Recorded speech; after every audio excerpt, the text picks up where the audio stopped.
हम different different तरीके के सिस्टमेटिक अरेंजमेंट्स के बारे में अगर बात कर रहे हैं तो वहाँ पे मैश और स्टार ट्री इस तरीके की कुछ टोपोलॉजीज जो हैं वो अवेलेबल है। उसी के अलावा एक और टोपोलॉजी जिसे हम कहते हैं बस टोपोलॉजी, वो भी बहुत वाइडली यूज की जाती है, स्पेशली लैन में। लैन बनाने के लिए बस टोपोलॉजी बहुत इफिशियंट टोपोलॉजी।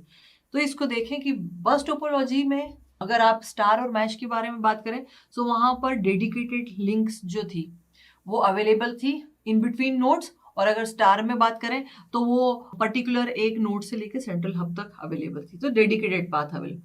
अगर उसके कंपैरिजन में देखें, instead of the providing point to point link, here a multi point configuration is used in which there will be only one wire or one cable with which acts as a backbone cable, और बाकी सारे जो आपके terminals हैं, जो बाकी सारे nodes हैं, वो इस बैकबोन केबल पे या बैकबोन नेटवर्क पे कनेक्ट होते हैं।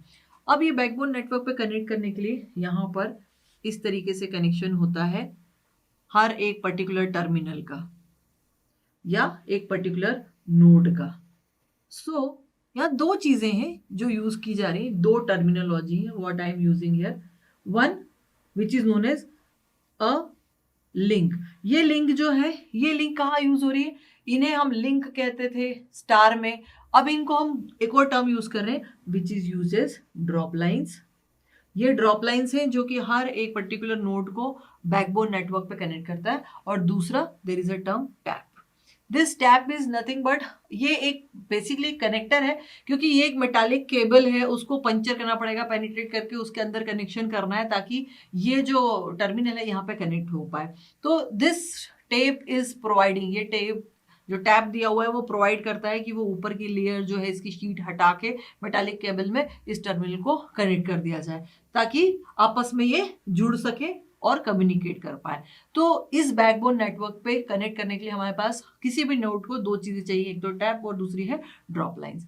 अब बात करते हैं कि जो सिग्नल है वो अगर हम ट्रेवल करवाते हैं, यहाँ पे टर्मिनेटर्स भी लगे होते हैं दोनों एंड पे, ये टर्मिनेट करते हैं इस पूरी बस को।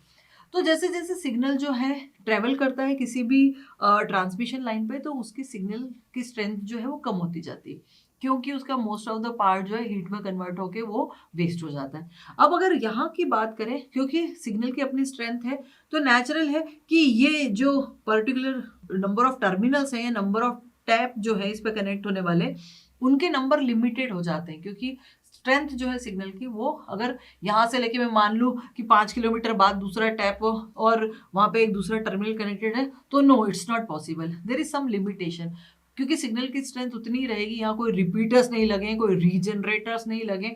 सो एक लिमिटेशन है कि इतने ही नंबर ऑफ टैप जो है आप कनेक्ट कर सकते हैं। दूसरी बात, the distance between the gap, वो डिस्टेंस बिटवीन द टैप, ये भी एक बहुत बड़ा एस्पेक्ट रहता है कि कितना गैप आप इनके बीच में रख सकते हैं ताकि जो है वो सिस्टम इसको क्या कर पाए, इस कम्युनिकेशन को, उनके बीच के डिस्टेंस को क्या कर पाए, सपोर्ट कर पाए। सो यहाँ पे दो तरीके के लिमिटेशन हो गए। एक तो लेंथ ऑफ द केबल, मतलब बैकबोन केबल, वो किस पे डिपेंड कर रही है? स्ट्रेंथ ऑफ द सिग्नल पे डिपेंड कर रही है। भाई इससे ज्यादा सिग्नल आगे ट्रेवल नहीं कर सकता, तो length of the backbone cable. और दूसरी बात कि इनके बीच का जो गैप है वो भी लिमिटेड होता है। इसका मतलब दो चीजें लिमिटेड है, इसका साइज आप कितने एरिया में इसको लगा सकते हैं, और दूसरा कि कितने टर्मिनल्स इस पे कनेक्ट कर सकते हैं। So these are the two things which are required. Now let's come to communication. अब हम इसमें कम्युनिकेट कैसे करते हैं?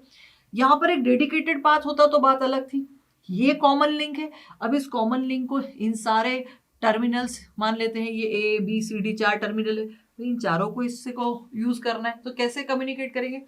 सो हमेशा वहां पे कोई ना कोई प्रोटोकॉल्स होते हैं जो प्रोटोकॉल्स डिफाइन करते हैं कि इस पे कम्युनिकेशन कैसे होता है। वो प्रोटोकॉल डिफाइन करते हैं कि हु विल कम्युनिकेट, मतलब हु विल ट्रांसमिट फर्स्ट, कौन पहले भेजेगा। उसमें और भी एक डिफरेंट टाइप की टर्मिनोलॉजीज यूज होती है जिसे कहते हैं टोकन। ये टोकन यूज किया जाता है। भाई जिसके पास टोकन होगा, एक छोटी फ्रेम होती है, वो टोकन होगा वही डेटा भेजेगा, जिसके पास टोकन नहीं होगा वो अपना डेटा नहीं भेज सकता। तो इस तरीके की टेक्निक्स जो है प्रोटोकॉल के थ्रू ये इंप्लीमेंट की जाती है, क्योंकि एक ही लिंक है, उसको सबने यूज करना है, और एक बार में दो ही टर्मिनल कम्युनिकेट कर सकते हैं। ऐसा नहीं कि सब भेज रहे हैं, क्योंकि अगर सब भेज देंगे तो क्या हो जाएगा कि वहां पे सारा का सारा डेटा मिक्स हो जाएगा और ये कम्युनिकेशन होगा ही नहीं। और ये मोस्टली अगर बात करें तो यूनी डायरेक्शनल भी हो सकता है, वैसे तो हम बाई डायरेक्शनल भी कर सकते हैं, यूनी डायरेक्शनल बाई डायरेक्शनल दोनों पॉसिबल है, लेकिन जब यहाँ से डेटा यहाँ जा रहा होगा तब पॉसिबली यहाँ से यहाँ डेटा नहीं आ सकता। ये इसका ये मतलब है कि आप एक बार में दो ही टर्मिनल कम्युनिकेटर, जिसके पास टोकन होगा वो डेटा भेजेगा, दूसरे को मिलेगा, और बाकी टाइम बाकी सब क्या करेंगे, वेट करेंगे जब तक कि उनका नंबर नहीं आ जाएगा। तो ये इसकी कम्युनिकेशन टेक्नोलॉजी है, जिसको हम पढ़ते हैं मैक में, मैक लेयर जो है, या लैन में भी हम इसको देखते हैं कि लैन स्टेब्लिश, क्योंकि जैसे मैंने कहा कि बस टोपोलॉजी सबसे ज्यादा लैन, लोकल एरिया नेटवर्क स्टेब्लिश करने के लिए बनाई जाती है। अब ये तो हो गया इसका कम्युनिकेशन का तरीका कि कैसे कम्युनिकेट करेंगे। Now let's see the advantages. अगर हम एडवांटेज देखना चाहते हो तो सबसे पहले तो हमको देखना पड़ेगा कि इंस्टॉलेशन। भाई देखिए बहुत आसान इंस्टॉलेशन है। आप एक मेन बैकबोन केबल ले लीजिए और उस बैकबोन केबल पे टैप लगा के टर्मिनल जो है वो ड्रॉप लाइन से आप नंबर ऑफ टर्मिनल्स, क्योंकि वो हम एडजस्ट कर सकते हैं कि 50 है या 20 है या 30 है, वो हमें कनेक्ट करना है, वो हमें पता है, तो हम वो कनेक्ट कर सकते हैं। तो इंस्टॉलेशन तो बहुत आसान है। और उसके साथ ही साथ हम अगर वायरिंग की बात करें तो स्टार और मैश के कंपैरिजन में देखिए तो यहाँ एक सिंगल बैकबोन केबल है। स्टार में क्या होता था कि हर एक टर्मिनल या नोड को सेंट्रल हब से कनेक्ट करना है, तो वहां पर अगर उससे हम लिंक या ड्रॉप लाइन कहें तो वहां पे नंबर ऑफ वायर्स बहुत ज्यादा चाहिए थे। तो और अगर आप उसको मैश से कंपेयर करें तो मैश में तो और ज्यादा चाहिए थे हर एक नोड को दूसरे नोड। यहाँ तो कॉस्ट वाइज देखें तो बहुत कम हो गया कॉस्ट, एक सिंपल बैकबोन केबल है। और ड्रॉप लाइंस की लेंथ डिपेंड करती है कि हमने उन टर्मिनल्स को कहाँ रखना है, जितने दूर या पास रखना है उतना ही आपको लेंथ चाहिए। जितना पास रखेंगे बैकबोन केबल के उतनी कम आपको ड्रॉप लाइंस की लेंथ की रिक्वायरमेंट होगी, और उतना कम आपको वायरिंग लगेगा, और उतना कम आपका कॉस्ट हो जाएगा। तो ये हमारे हाथ में है कि हम बैकबोन केबल कैसे स्टेब्लिश करते हैं और उस पर कैसे टेप, मतलब कितनी कितनी डिस्टेंस पे लगा रहे हैं और ड्रॉप लाइंस की लेंथ क्या रख रहे हैं, हमारी ईज के हिसाब से और रिक्वायरमेंट के हिसाब से हम कितने कनेक्ट कर सकते हैं। तो केबलिंग, वायरिंग कम और साथ ही साथ कॉस्ट भी कम।